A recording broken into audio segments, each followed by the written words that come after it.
for our monthly Ethics for Lunch seminar. Before we get started, I wanted to make two quick announcements. The first is roughly 6 months ago, as some of you know, we started transitioning into a electronic CME recording system where you text in the code we give you every week on this pamphlet, and then you get your CME credits.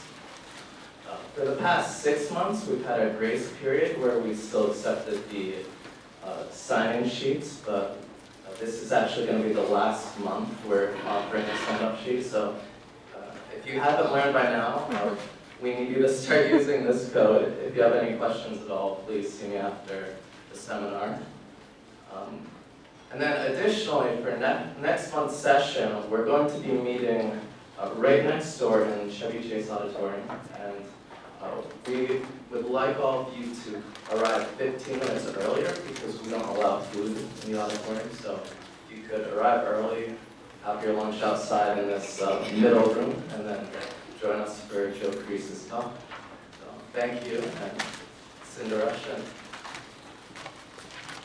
So good afternoon, everyone, and welcome to our Ethics for Lunch, sponsored by the Berg Institute of Bioethics and the Johns Hopkins Hospital Ethics Committee and Consultation Service. I am faculty in the Berg Institute in the School of Nursing, as well as co-chair of the Johns Hopkins Ethics Committee. And we're really delighted to have this opportunity to come together to talk about an issue that is obviously of great importance to all of us. These Ethics for Lunch sessions are designed to be responsive to the issues that are in our community, and this is one that has come up as one that deserved a pause to reflect on some of the ethical issues that are embedded in it. So I want to introduce our moderator lead for this session, Dr. Renee Voss, who is Associate Professor of Neonatology and also core faculty in the Berg Institute and an incredible leader in neonatology methods. So, Renee.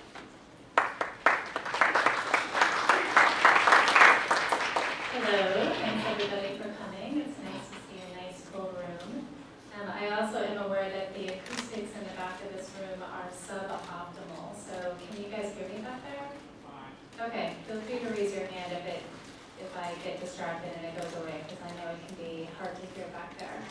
So, as Cinda mentioned, I am a neonatologist here at Hopkins, and I guess I first started to get interested in this topic, I first started to think about this topic in my role as a neonatologist, discharging infants from the neonatal ICU into foster care and all the complexities related to that.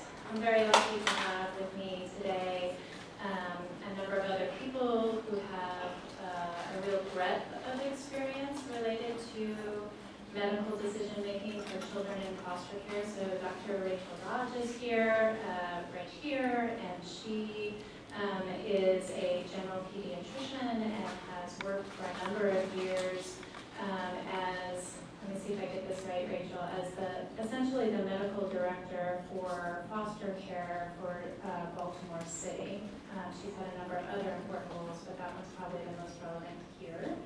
And then also very lucky to have in the next seat over Simone Thompson, who undoubtedly many of you know and has worked here, I don't know for how long, but it's possibly as long as I've been here, in a variety of roles that we've just discussed, but currently is very much engaged in child protective services here at Hopkins. Is that a reasonable explanation? Okay.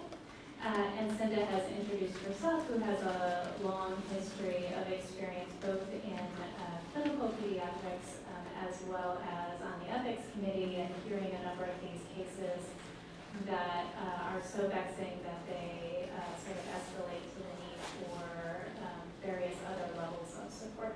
So today we are first going to start out by making sure that we're all on the same page about foster care, medical foster care, who are these children, how does it work? We are going to specifically focus on those children who have complex medical needs who are in foster care. And we're going to present 3 different cases that span the lifespan of pediatrics. They range from prenatal care to to actually transitioning out as an older teen. And then we're going to end up offering some ideas for different ways of thinking about who should be making very serious medical decisions for these kids in foster care. We have hopefully crafted at least a good 10 minutes or so at the end of the presentation for discussion, and look forward to your insights and thoughts. We have nothing to disclose. Our objectives are to understand decision-making policies for children in foster care, to talk about the ethical and legal challenges to those decisions, and consider alternative models. So what is foster care? Very basic here. Foster care is a system to provide protection and shelter for children needing out-of-home placement. And the basic premise for foster care is that it's temporary, it's not permanent. And the permanent plan may be that the child gets reunited with their birth family, it may be that they get placed with extended family, it may be that they get adopted, but ultimately the goal is that the children are only in foster care for a temporary period. So annually in the U.S., about 400,000 children are in foster care, many of them, the majority of them, due to abuse and neglect. But they're a very high-risk population from a medical perspective. So about half of them have chronic medical needs, about a third of them have a disability, and they are very much high healthcare utilizers. So we see them here in the hospital often. One study showed that they had twice as much use of medical equipment and special services, and are hospitalized twice as often as other children in Medicaid who are not in foster care. How does medical foster care work for this subgroup of chronic kids who are in foster care? Well, generally they're private agencies, so private medical foster care agencies that arrange placements. And again, those can be through kinship care, and that's code word for with extended family. Regular foster care, which you're probably more familiar with, or congregate care, which is code word for some sort of group home or chronic facility. And across the U.S., the types of facilities that count as congregate care vary. And the goal of medical foster care is to provide, in addition to the usual safety and placement and permanency, to also provide medical care and supervision for children with complex medical conditions, hopefully in a family setting, if at all possible in a family setting. And the foster parents who do medical foster care get specialized training, and depending on where they are geographically, will get some menu of specialized additional supports. That may be respite supports, it may be home nursing supports. The question is, in this sort of complex constellation of people involved in the lives of these complex children with complex medical needs in foster care, is who is and should be making serious medical decisions for that child? And that's primarily what we're going to talk about over and over again today. So, of course, you know that the legal and ethical standard in the U.S. for sure is that parents, birth parents, have the authority to make medical decisions on behalf of their children. And the basis for that is that it is believed that parents know better than anyone what the best interests are of their child. So, for instance, if they think that their child, if they're considering the option of a G-tube for a child with complex medical needs, it's the parent who knows that child, who knows what their daily life is at home, who's going to have the best understanding of whether or not that G-tube is going to be in the child's best interest. There are, of course, some limitations to the authority that parents have to make decisions. So in some cases, the state has the right to come in and to make decisions for individuals who cannot make decisions for themselves. That would be, for instance, children in foster care. And that the state the goal is for the state to act as the surrogate parent and to protect the best interests of the child. Now, talking about best interests is really a whole nother ethics for Lunch. And whether or not this actually exists or not, I'm not here to talk about today, but I'm going to use it for shorthand and sort of thinking about what's the best we can do for a child, what's a good outcome for the child. There are certainly others who argue that that's a pretty high bar, that I every day don't in fact act in my child's best interest when I drag him along in my car as I go run errands, because it turns out it would actually be safer for him to stay home with his other parent and not take on the risk of a car accident, etc. These are the sort of arguments about why best interest might not be the most relevant value here. But there are others like Doug Diekema who talk about the harm principle, that at the very least the state intervention is justified when a parent places the child at serious risk of preventable harm, so the harm principle. Now, as we talk about the next three cases, I'd like you to be thinking a lot about this best interest or harm principle when we think about how routine decisions, routine medical decisions are made for children in foster care. And then think about more complex decisions and then end-of-life decisions.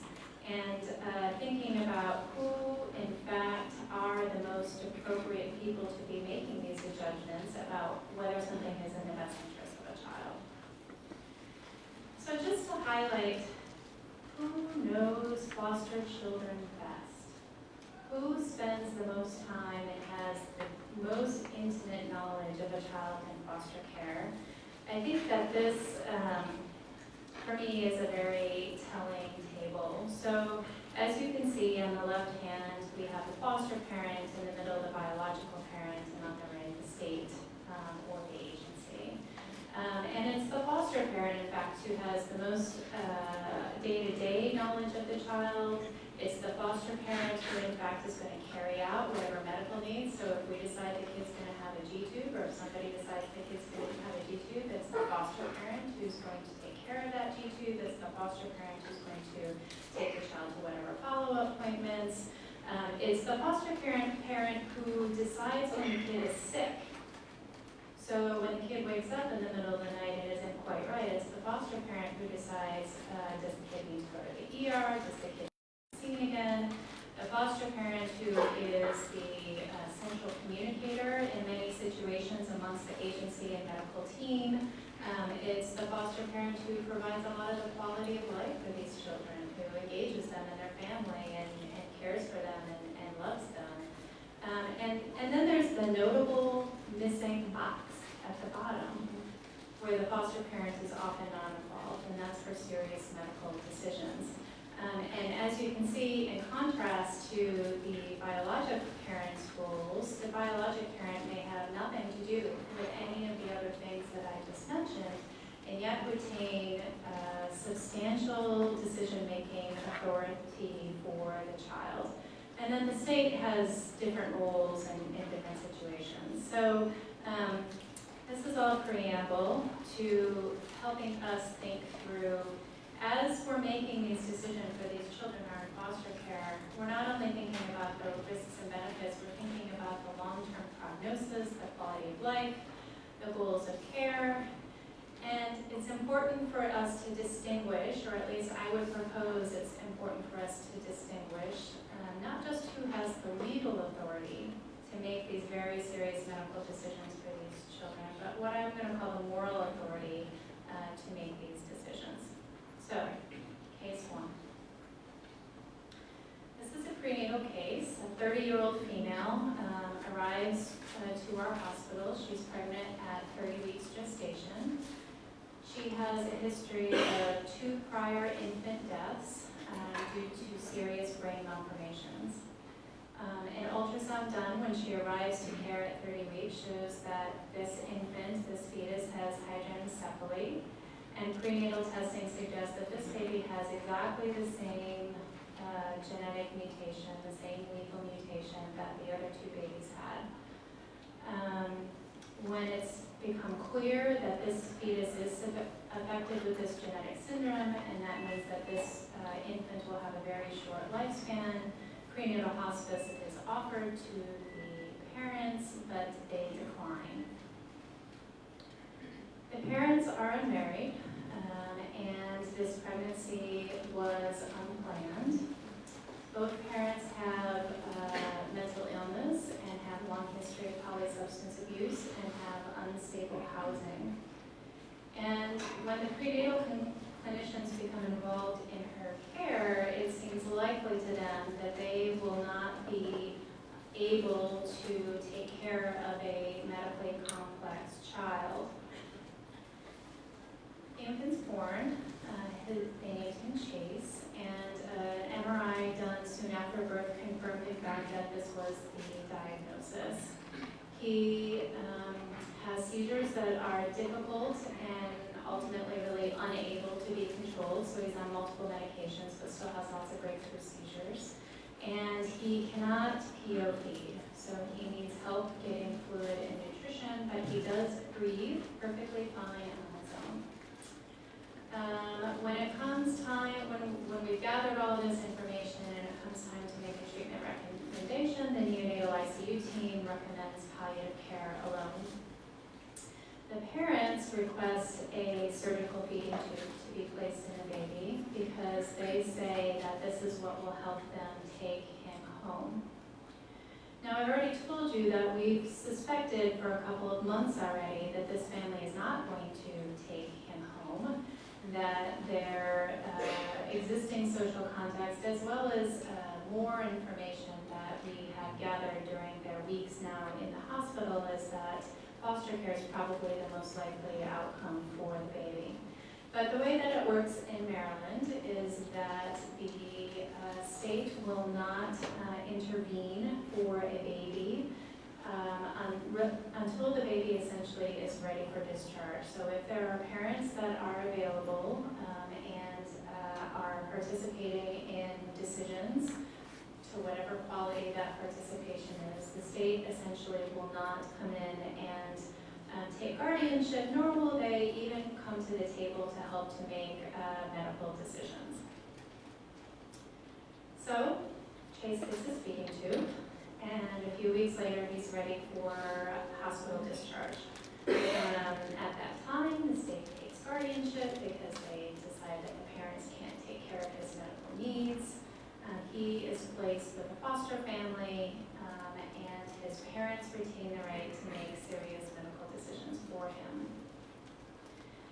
So, just a few points that I want to highlight about this case. So, really, there's no existing process for integrating some other moral and/or legal surrogate in fetal and neonatal medical decisions, and really no process for limiting the scope of parents' authority to make those decisions. So while the hospital staff knew that the parents were unlikely to get custody of the infant, the role of the state is essentially none until discharge is pending. And the termination of parental rights, so the period when the state can make very serious medical decisions, often takes months to years. So I would say that protecting prenatal and perinatal parents' decisional authority makes a lot of sense in many situations, which I'm sure you all have already thought about. But my question is, what about when it's clear when those parents aren't actually going to parent the child? All right, so hopefully you have some good thoughts about that. We're going to shift to case 2, and then we'll circle around back at the end to answer questions.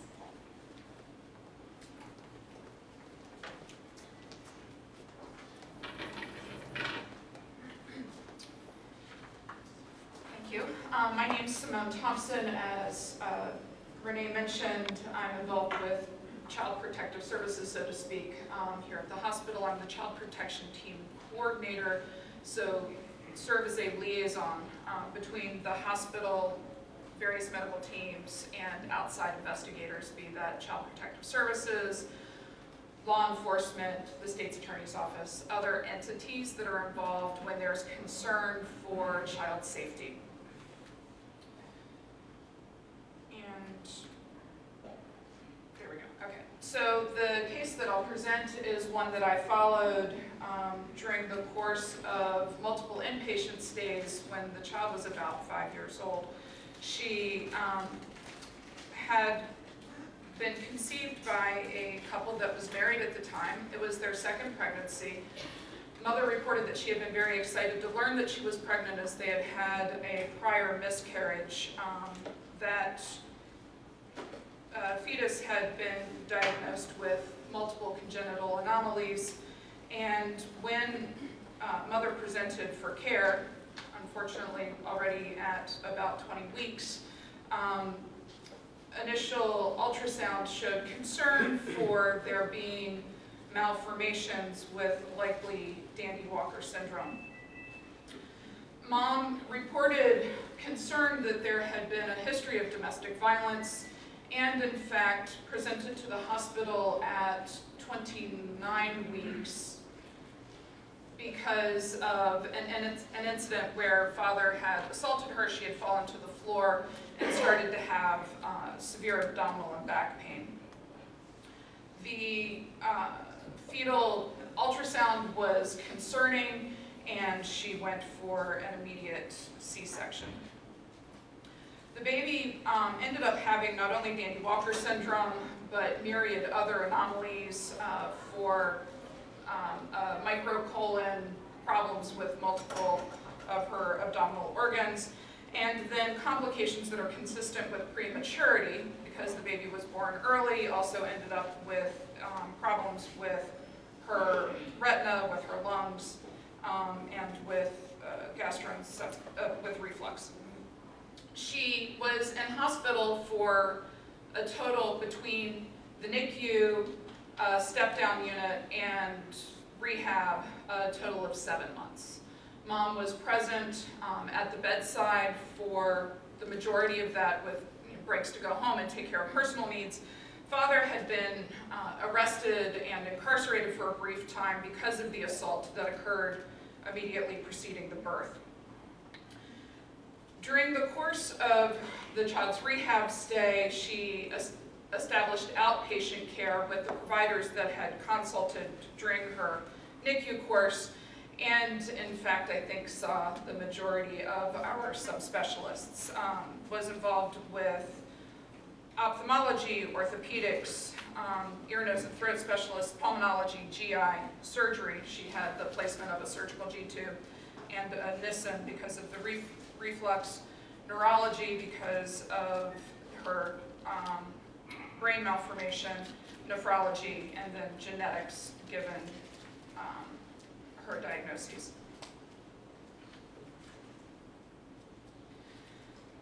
The parents continued to have interpersonal conflict. There were continued concerns for domestic violence. Father was incarcerated again later, not for the DV, but for other issues. The parents had very few social emotional resources or supports. There was not a strong extended family, and mom really struggled with providing for this very complicated infant. The baby, though having this list of disorders that went on for several pages, was not approved for in-home nursing after her discharge from rehab. She did receive some transitional nurse visits, but was not deemed to have something that required skilled nursing care on an ongoing basis. So mother was unable to work, and in fact had very little in-home support for taking care of the baby. She also had up to several, sometimes even more, subspecialty appointments in any given week. What happened within about 12 months of discharge from rehab was mom was missing some of the subspecialty appointments, was deemed to be non-compliant with the child's necessary medical care, and Child Protective Services was contacted. There was an effort initially for what's deemed family preservation, or an effort to put services in place in the home to support the mother in taking care of her baby. But over the course of several months, there was concern that mom was still not able to do what was needed, and the child was removed from her care. As Renee mentioned, for children with such extreme medical complexity. Placement in a quote, normal family or a normal foster home is insufficient for the child's needs. She was placed in a specialized medical foster home. These are that receive a tremendous amount of training prior to approval. I actually worked in treatment foster care for 12 years prior to coming to Hopkins and did training for these foster parents. There's 40 hours of training as part of the licensure process and then requirements for ongoing training. But that training is about taking care of a child in foster care, not specifically around how to care for a child with a brain abnormality, or how to care for a child with a G-tube, or how to care for a child that's got 15 different pediatric subspecialists. Because of this, there are additional resources that are in place through the medical foster care agency, and this child in fact had a social work case manager, a medical case manager, the foster parent, a foster parent support worker, all within this medical foster care agency, and there were additional staff that were involved through the Department of Social Services. Over the course of the first 3 years of this child's placement in foster care, she was in 3 different foster homes. My experience with one of those was on the day of presentation that the child initially presented to the emergency department. Mom was present at the hospital with the child within 24 hours when she learned that the child had been admitted, and began to raise concerns about the foster mother, that the foster mother seemed odd, the foster mother was not very welcoming to her, and the members of the medical team wrote it off as foster mother's frustration, the birth mother's frustration with the child being in foster care. In fact, when the foster mother began to participate in the child's medical care, the rest of us became concerned that the foster mother was in fact quite odd, and complained quite a bit about the child's medical presentation, that she was difficult to care for, she had stools too frequently, that we needed to provide a medical intervention to keep this from happening because she would have, quote, blowouts and it made her impossible to care for. Before that child was discharged from the hospital, a new foster family was identified and the child transitioned. I include that in part to say that though foster families may know more about the child's day-to-day experience, there are some things they lack. One, foster parents are not generally going to be given medical decision-making. This is in fact often a good thing, because when the child changes foster homes, it has to go back through court for the medical decision maker to change. It is not something that can just be handed out like a name tag label. It is something that can only be granted by the court. And to have a child in a new foster home, but the prior foster parent to still be the medical decision maker, could be quite messy, to say the least. The other thing that a foster family does not have is the breadth of history. So this mother had provided bedside care for the child during the NICU course, during the rehab course, and during her re-presentations to hospital for G-tube replacement, for increased seizures, when she developed C. diff. The mother was able to report, oh, well, we tried that medication before and it didn't work. Oh, well, she doesn't respond well when there are too many people at the bedside. Things that may be difficult to glean from a medical chart that is, profoundly long with many, many different providers over time. Mother was a singular source of this longitudinal information. The other thing that was true was between the 5 different social workers involved at any given time, very few of them had been involved for more than a year. The length of employment in foster care tends to not be particularly long, in part because it's often one of the first jobs that social workers get out of school, and when they develop enough experience, they move to something that's a little less psychologically traumatic as an employee.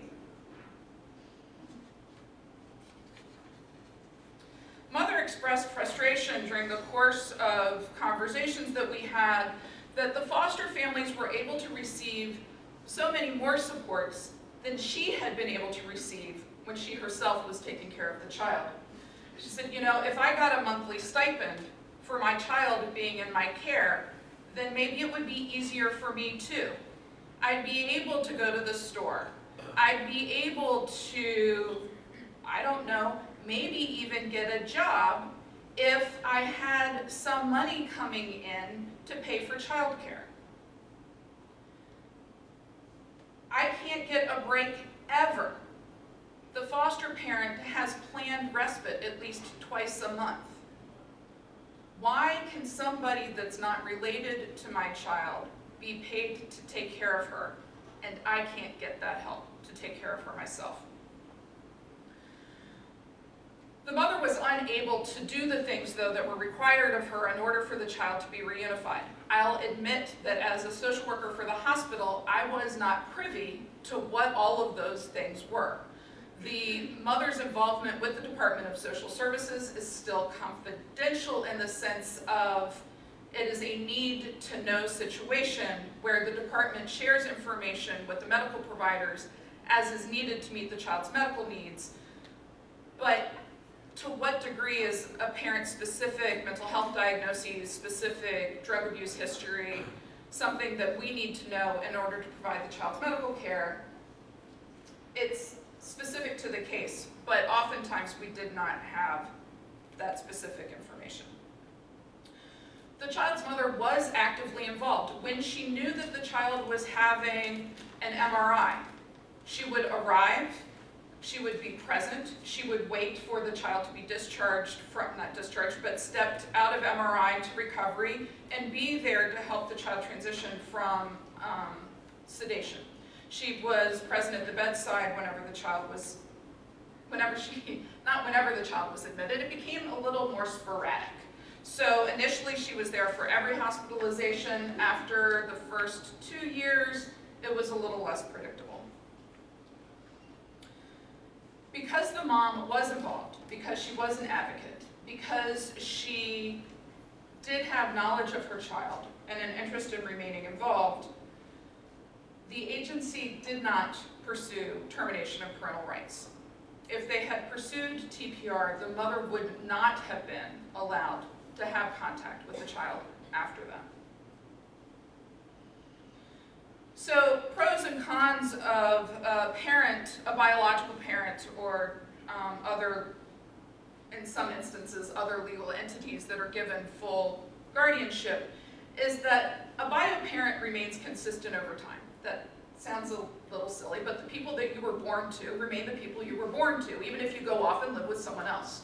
So they are a singular entity that stays the same, versus children, when they go into foster care, often have several placements during the course of their foster care stint. The goal of foster care placement is nearly always reunification with the birth parents.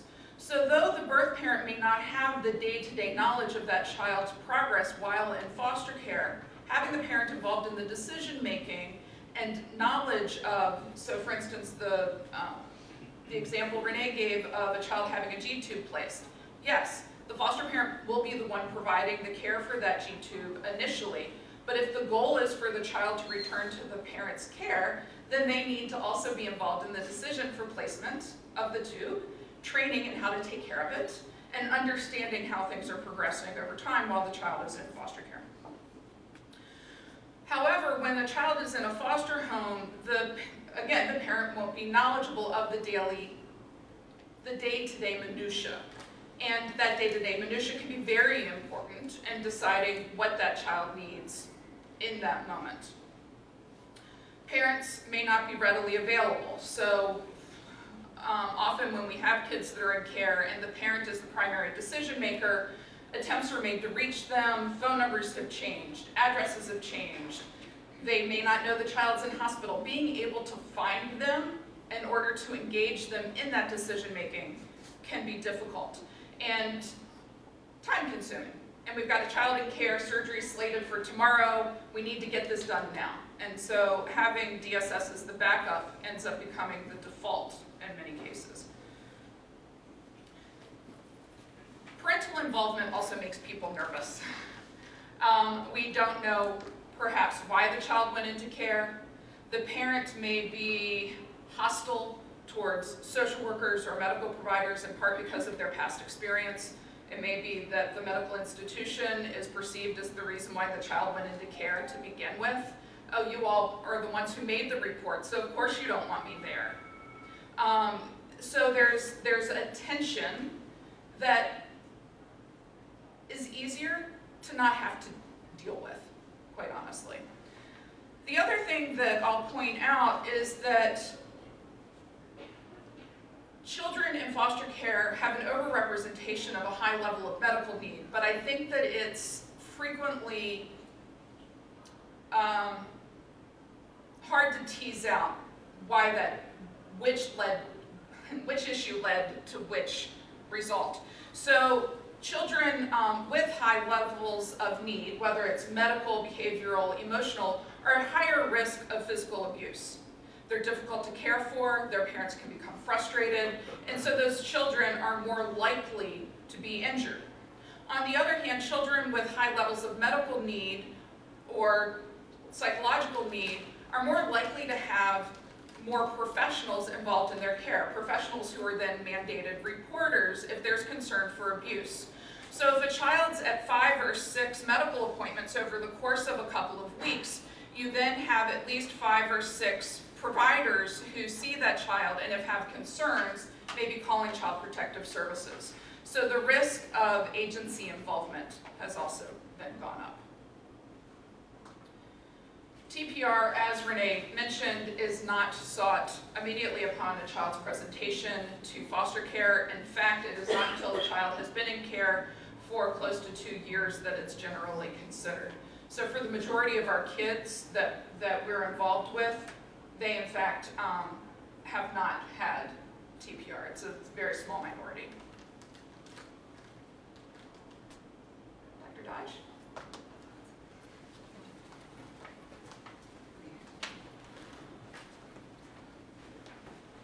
Hey, good afternoon, everyone. So I will talk about our last case, which has different things to think about. Oh, sorry. Okay. Is that helpful? That's better. I'm short. My 5'2" self. So RJ, an 18-year-old with severe developmental disabilities, aggressive behaviors. She has been in foster care since she was very young. She suffers from obstructive sleep apnea due to complicated airway deformities and has required a tracheostomy in the past and has had 2 airway reconstructions to try to fix the airway issues and be able to remove the trach. So she currently does not have the trach in. She actually still has though a small fistula that has to be covered at times. And she's being treated for her obstructive sleep apnea with CPAP, but she's currently being inadequately treated because of her aggressive behaviors and her intellectual disabilities. She lives in a group home and requires a lot of interventions by the staff. Her biological mother does remain involved, so comes to the family involvement meetings whenever they have them, whenever DSS invites her, she does come to the table, but she has not cared for RJ since very early in her childhood. So the decision that we are trying to make is about this, how to handle her obstructive sleep apnea. The CPAP is not really working due to the poor compliance, and the group home is struggling with care. They've gone and taken the child to the ENT doctor, who recommends as an option replacing the tracheostomy tube and attempting more surgical corrections for the obstructive sleep apnea. The group home wants this tracheostomy replaced because they have a significant level of fear that RJ will stop breathing from her obstructive sleep apnea and will die. And they are having such a hard time keeping the CPAP on her that with a trach, and then with a trach, RJ will qualify for more one-on-one nursing supports. So this particular group home and many group homes have a lot of support. So especially if you have medically complex or behaviorally complex kids in the group home, there is at least CNAs always around, but then there's also nursing support always there. But this would actually get her an additional one-on-one. And to get an additional one-on-one when you're already in a high-level setting like that actually requires, though, approval at the state level, because then the state has to pay for it directly out of like foster care funds, and they won't pay, like Medicaid won't pay for it because they'll say it's like double dipping. So it's complicated in that way. But because of all of this, the foster care team is not sure that another surgery is really the best option for RJ. So, what are her best interests? So, a pulmonologist who did the obstructive sleep apnea, the sleep studies to look at that, is consulted further and says, and makes it clear there's no risk of death if RJ does not wear the CPAP, but there is, long-term risk of cardiovascular disease. The ENT recommends the trach and more surgery, but also says RJ is at higher risk of a bad outcome if she pulls the trach tube out frequently, as she has in the past. So her airway could really, end up being severely, that could cause possible death. And then the group home staff, who knows RJ best, but is their frustration motivating their desire for a trach and getting this additional one-on-one support. And they are also kind of threatening to the foster care staff that they may discharge RJ from their care if this doesn't get resolved, if they either don't get more help or she gets the trach put in.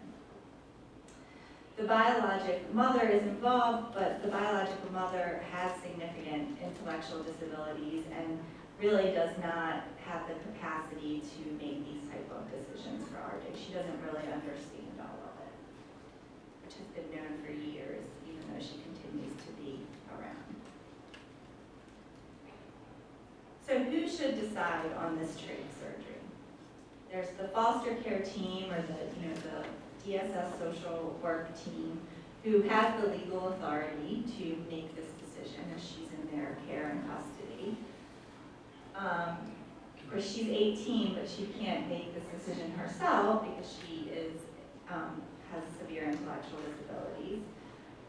There is the group home, who we know who doesn't have legal authority, but who currently cares for her on a daily basis and has been caring for her for a while. There's the biomom, who has this limited capacity to understand the risks and benefits and sort of long-term things. There's the medical team, there's this pulmonologist, this ENT doctor, and then in this case there was actually a group of medical staff that were consulting with the foster care team. But they rarely see RJ, besides at appointments. And then there's the courts and the judge, but they never see RJ. Maybe once or twice, here. So who should make serious medical decisions for children in hospitals? So I think these three cases demonstrate in the sort of complex web of people who are involved in these stories and the lack of clarity about whether or not we can devise a one-size-fits-all system for how to make more meaningful decisions for these children. Certainly, as medical providers here, when I'm taking care of a child who is in this situation, I feel like I offer my understanding of the medical risks and benefits. I offer my understanding of how other children and families have approached these decisions in the past. I have my understanding of the long-term health outcomes, but I don't take care of this child, and I'm not going to ultimately take care of this child. The foster parents will take care of this child and do take care of this child and do know a lot about the child's quality of life, but may have clear boundaries around the participation they can have in these decisions. The Child Welfare Agency certainly has lots or varying degrees of legal authority to make decisions, but one of the things we haven't talked a lot about here is how really the child welfare system and the health system kind of have different goals, right? So the child welfare system is a lot about permanency and placement, and we're a lot about the medical stuff, and it's true, sort of child well-being is our overlap, but our lenses are very different. And then there's the courts and the legal system. So as it is now, I think that the question is, should the appropriate decider vary depending on the type of decision or depending on the context? So for instance, if the parents are involved and indeed it looks like there's a reasonable chance that they're going to have the child in their care over the next year or two, it makes a lot of sense to me that they would be intimately involved in the decisions. If in fact we're approaching termination and it looks like the parent has never been a meaningful parent or has never acted as a moral decision maker for the child, then it makes sense to me that they would not be included. Maybe it's about the type of decision. So if it's a decision that is simpler, it makes sense to me that we would have one route for making decisions, and if it's a more complex decision that impacts quality of life or end-of-life choices, that we would have different choices. There's nobody out there that's doing this in a different way for us to look to. So, but there are some areas that could offer us some guidance. So for instance, in the educational realm, there is the ability to designate a person who is able to make educational decisions, so a limited type of decision for a child whose parent is unavailable in whatever way. So that's one situation where you can have an alternative legal decision maker. There's also the option of a healthcare affidavit. So again, the option for an assigned person to act as a legal decision maker. These approaches really have focus on the legal decisional authority, and not so much what I'm calling the moral authority or the more meaningful authority as somebody who really knows the kid. In Texas, they require every child in foster care is required to have something called a medical consenter. This feels to me, I don't know how it really works in reality, but on paper, it sounds like a little bit more of a bridge. So it's a designated person who is a legal decider, but they, I think, have more understanding of who the kid is and are more consistently involved over time. There are still limitations to this, the decisions that can be made by the consenter, like no end-of-life decisions, but I think it offers some possibilities for creating a person who has some limited decisional authority but knows the child more. And I guess ultimately I would say, I think in foster care, why these cases keep me up at night is because it often comes down to the legal questions, like who's the legal decider? And that often feels like it's trumping who is the moral surrogate, or who's the ethical decider, or who's really making a decision that takes into scope everything that's going on with this kid and what the future holds for them. And I guess I would say, I'm certainly hoping that there might be somebody in this room who has the answer. So with that, I'll open it up for questions.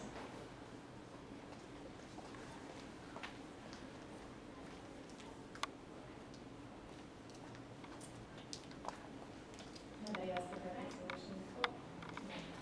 It's just another question, and I'm not trying to be frustrating, but my free associating mind is asking me why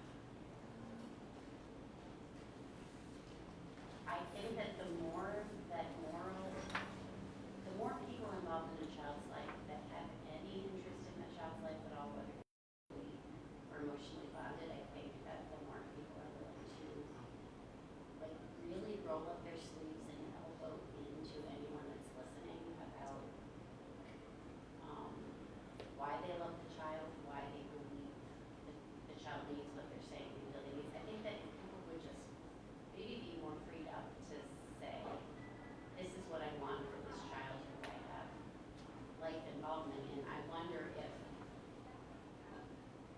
natural solutions might emerge that then everyone could live with instead of trying to pin down somebody who's supposed to know better, because no one person's going to know better. So I think people just need to open their big fat mouths more. Cindy, did you have something?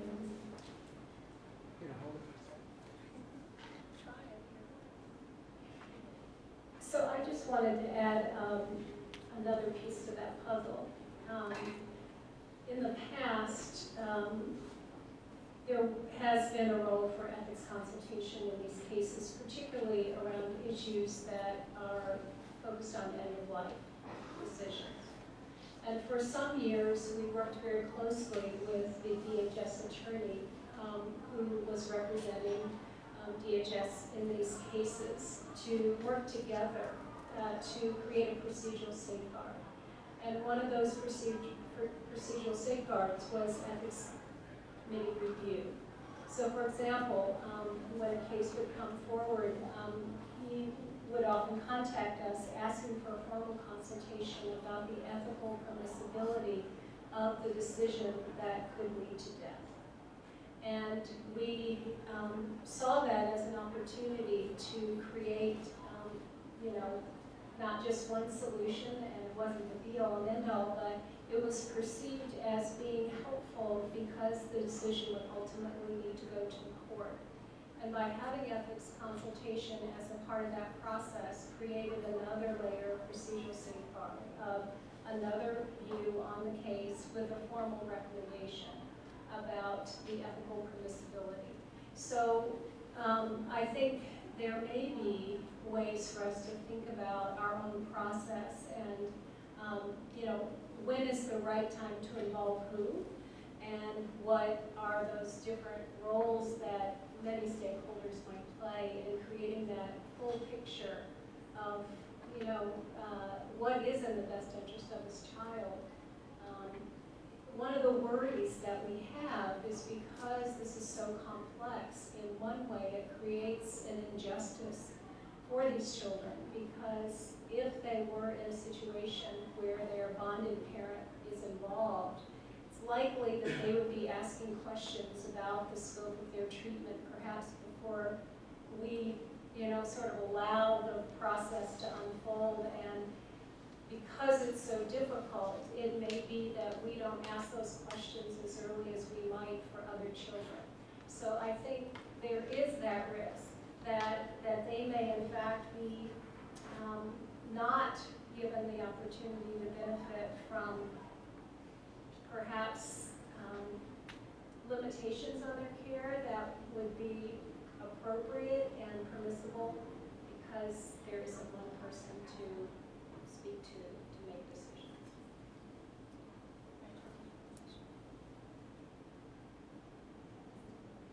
Okay. There's a couple of things. So one of the things I wrote down was the reason for ethics consults, which is exactly true. And I think that it is still the practice, especially for end-of-life care decisions, that an ethics consult is requested, and that is why. So, if you're one of the people that participate in that ethics consult, that is why. I think what's unfortunate is that when we reach out for ethics consults that are not end-of-life decision-making, sometimes it's questioned as to, well, why do we need an ethics consult? What is your real question? And some of it's just like who should be making the decision, and who can be like a neutral party almost, And I think that you talked about this multidisciplinary kind of team, which is one of the things we talked about a lot. And in the world of foster care, there's supposed to be these family involvement meetings and these multidisciplinary meetings, and they're very hard to happen, right? And it's very hard to get all these busy people there, right? It's really hard to get the pulmonologist and the surgeon and everyone who actually does care, but but for them to have time to all sit and talk about this case is really complicated, and even more so when it's a kid that's not in a hospital, right? Like, it's so much easier to do an ethics consult. You can just bring everyone to the bedside or to the room right down the hallway and talk about it, but to try to do this as an outpatient is really, really difficult. I mean, hopefully technology should make some of this better as we move forward. But one of the things that I think is complicated too is that when we're trying to make these decisions, I really think it's so important that we're transparent about people's intent, right? Like, why do you think? Like, yeah, you might roll your sleeves up and you might be all in, and you might say it's because you super, super care about this kid, right? But really, what is your goal? Like, for this decision to happen, what is your ultimate goal? Because I think a lot of times that's where it gets conflictual and difficult, and that's where these sort of real ethical tensions come up, because it's about, for all those different people, why do they care, and what is it that they want as the ultimate end goal, and is that really in line? And I think that's where an ethics team can be so helpful in sort of teasing that stuff out and really being a neutral party. So I see that our time is about up, and I just want to make a brief shout out to Dr. Becky Seltzer, who has been a core member of the group of us talking about these issues, and who in fact created a bunch of these slides, but she couldn't be here today, so thank you for that. And I would welcome anybody who is intrigued by this topic or wants to know more about it to come up and talk with us or find one of us, because you know, there isn't a lot